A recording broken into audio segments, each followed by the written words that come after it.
कोविड-19 के चलते आम आदमी को बेहद सारी समस्याओं से गुजरना पड़ रहा है।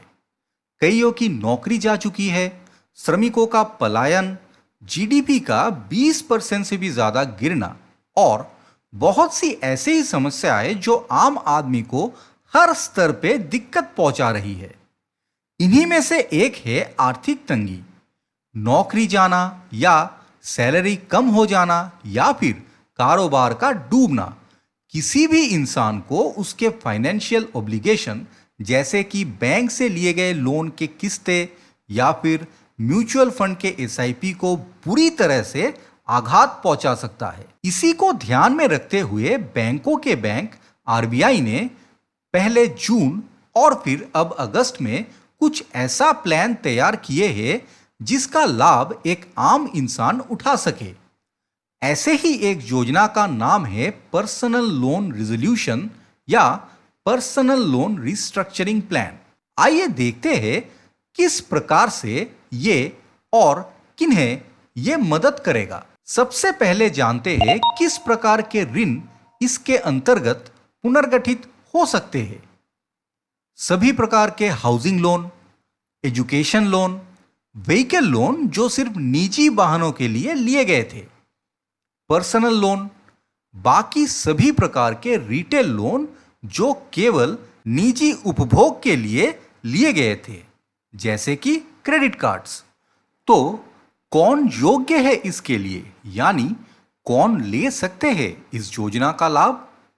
इस योजना के अंतर्गत वो सभी लोन जो 1 मार्च 2020 को स्टैंडर्ड थे, अर्थात वो लोन जिनके किस्तें 1 मार्च 2020 तक समय पर चुकाया गया है, या वो सभी लोन जिनका 1 मार्च 2020 पर ओवरड्यू 30 दिन से कम हो, वो सभी लोन इस स्कीम के अंदर पुनर्गठित हो सकते हैं।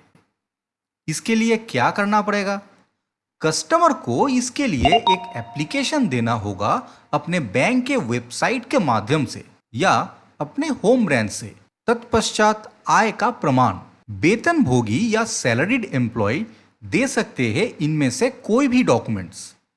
सैलरी स्लिप्स कोविड से पहले यानी फरवरी 2020 और वर्तमान यानी अगस्त 2020 या उसके बाद।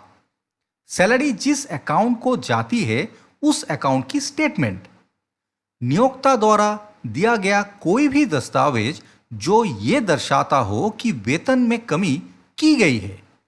नौकरी समाप्ति पत्र या कोई भी दस्तावेज जो दर्शाता हो कि नौकरी अब नहीं रही।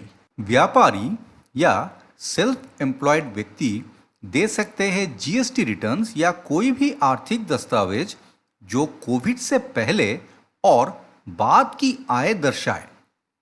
एनुअल इनकम स्टेटमेंट पिछले साल और इस साल के लिए।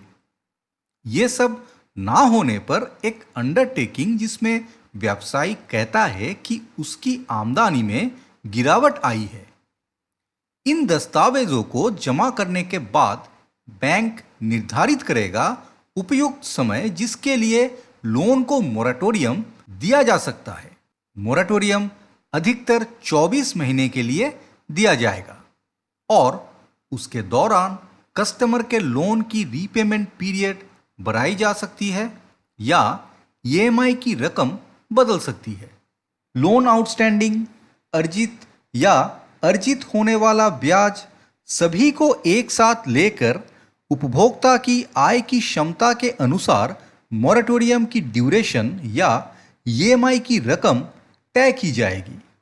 मौजूदा इंटरेस्ट रेट से थोड़ा ज़्यादा इंटरेस्ट चार्ज किया जाएगा जो बैंक टू बैंक बदल सकता है।